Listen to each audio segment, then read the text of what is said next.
They commanded armies, they shaped continents, they inspired absolute fear in millions. Yet in their final hours, every single one of them faced a moment of reckoning that no amount of power could prevent. What is it about tyranny that guarantees its own destruction? Throughout history, the world's most brutal dictators believed their rule was unshakable, that the machinery of oppression they built would outlast them. But every one of them discovered the same brutal truth. Power built on fear eventually consumes itself. In the next few minutes, we're going to witness the final moments of 4 dictators who shaped the course of the 20th century. We'll see how their empires crumbled. We'll explore the circumstances that led to their downfall. And most importantly, we'll uncover the pattern that connects them all. A pattern that reveals something profound about power, consequence, and the limits of human tyranny. If you've ever wondered how history's most powerful tyrants actually met their end, stay with us. This is a story about accountability.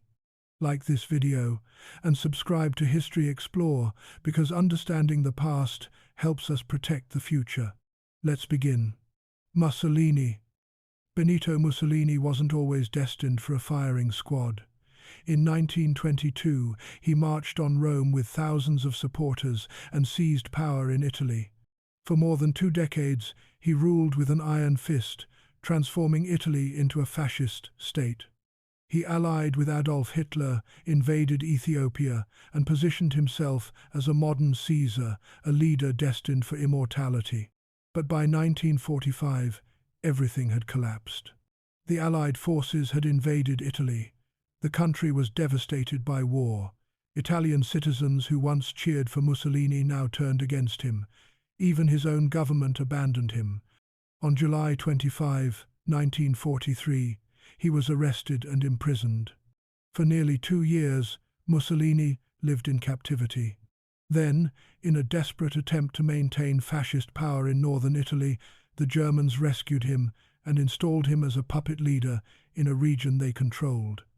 It was a hollow authority. He commanded nothing. He ruled over ruins. By April 1945, the war was clearly lost. American and British forces were advancing from the south. Soviet forces were closing in from the east. Germany itself was collapsing. Mussolini knew the end was near.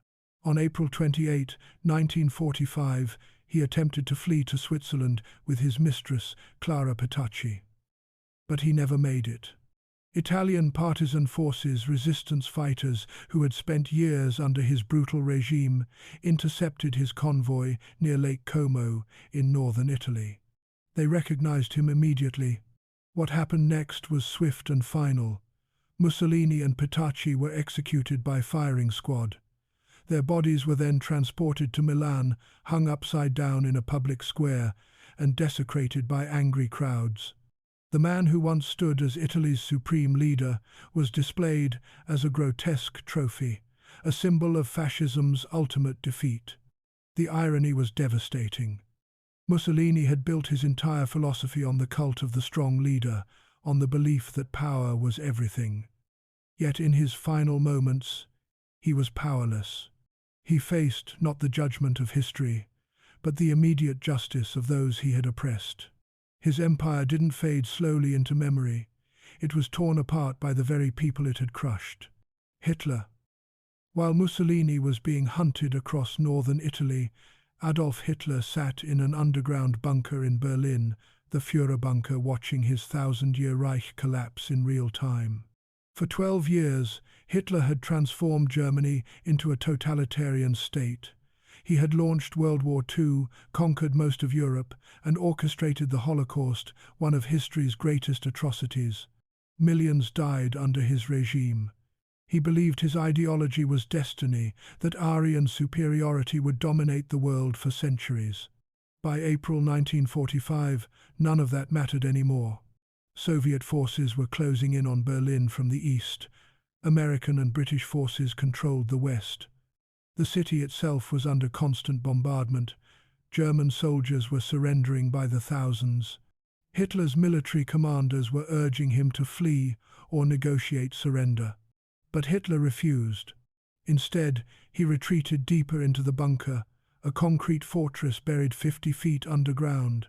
He surrounded himself with loyal staff and military officers. From this underground tomb, he issued orders to armies that no longer existed, commanding troops to fight enemies that were already at the gates.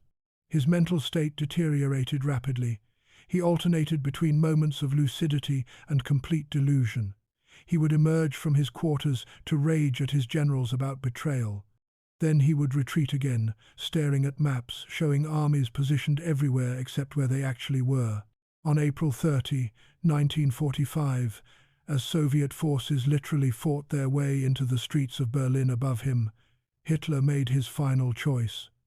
He had declared that he would never surrender. He had mocked leaders who showed weakness. Now, facing the reality of his own defeat, he took his own life. He married Eva Braun, a woman he had kept hidden from the public for years, and then shot himself while she took cyanide. Their bodies were wrapped in blankets, carried outside by loyal staff, drenched in gasoline, and burned. Within hours, Soviet troops discovered the scorched remains and the empty bunker. The regime that promised to last 1,000 years had lasted 12 and ended in an underground tomb with the smoke of its leader's burning corpse rising into the Berlin sky. Hitler's final hours revealed the ultimate fragility of totalitarian power. The man who commanded absolute obedience had no one left to obey him but himself. While Hitler and Mussolini died in desperation and violence, Hideki Tojo faced a different kind of reckoning, one that came through law rather than bullets. Tojo was Japan's prime minister during World War II. He masterminded the attack on Pearl Harbor. He commanded the Japanese military as it conquered vast territories across Asia and the Pacific. He authorized brutal campaigns that killed millions. Under his leadership, Japanese forces committed atrocities that shocked the world: forced labor, biological experimentation on prisoners, massacres of civilian populations. Tojo believed he was building a Japanese empire that would last forever. When Japan surrendered in August of 1945, everything changed. Tojo was arrested by Allied occupation forces. He was imprisoned and interrogated. Then came something unprecedented in world history. An international military tribunal specifically created to try him and other Japanese leaders for war crimes against humanity. The trial lasted more than 2 years. Evidence was presented. Witnesses testified. The full scope of Japan's brutality during the war was documented and revealed to the world. Tojo sat in the courtroom hearing, piece by piece, the consequences of the orders he had given. On the 12th of November, 1948, the verdict came down. Tojo was found guilty of crimes against peace, war crimes, and crimes against humanity. The sentence was death. Unlike Mussolini and Hitler, who met violent ends in the chaos of collapsing regimes, Tojo faced something more deliberate: a judicial execution. He was given time to prepare. He knew exactly when and how it would happen. On the 23rd of December 1948, Tojo was led to the gallows at Sugamo prison in Tokyo. He was executed by hanging, a formal, lawful sentence carried out by the international community. What made Tojo's end significant was what it represented. For the first time in history, a nation's leader was tried and executed by an international court. There was no escape through chaos, no hiding in a bunker, no last act of defiance. There was only accountability. Tojo discovered that even supreme military power could not shield him from justice. The system had caught up to him slowly, methodically, legally. Ceaușescu, the final story, is the most recent and perhaps the most shocking for its speed. Nicolae Ceaușescu ruled Romania for 24 years with an iron grip. He built a personality cult around himself, rivaling Stalin's. He lived in a lavish palace while ordinary Romanians stood in breadlines. He secretly maintained a massive secret police force called the Securitate that spied on citizens, tortured dissidents, and crushed any hint of resistance. He believed his power was absolute, that his grip on Romania was unbreakable. But in December of 1989, Something changed across Eastern Europe. The Berlin Wall fell. Communist regimes began collapsing across the Soviet bloc. In Romania, citizens who had lived in fear for decades suddenly saw an opening. They began to protest. Small gatherings grew into massive crowds. Workers walked off their jobs. Soldiers refused orders to fire on civilians. On the 21st of December, 1989, Ceaușescu tried to address a massive crowd in Bucharest's central square. He believed he could still control them through sheer force of personality. Instead, the crowd turned against him. They booed him. They chanted for his removal. For the first time in his life, his authority meant nothing. That same day, Ceaușescu and his wife Elena fled the capital by helicopter. They thought they could escape to the countryside, but they were intercepted by revolutionary forces. They were captured and placed under arrest. What happened next was extraordinary in its finality. Within hours, Ceaușescu and his wife were brought before a hastily assembled military court. The trial lasted minutes, not years like Tojo's, but literally minutes. They were convicted of crimes against the state. The sentence was immediate execution. On the 25th of December, 1989, Christmas Day, Nicolae and Elena Ceaușescu were taken to a small compound and executed by firing squad. Their bodies were shown on television to the Romanian people, proof that their dictator was finally dead. From absolute ruler to execution took less than 5 days. Ceaușescu's final hours revealed the truth that terrified every tyrant. Oppression always eventually breaks. The people he had terrorized for decades rose up, and his empire evaporated in days. Power built on fear has no foundation. When that fear finally cracks, everything collapses instantly.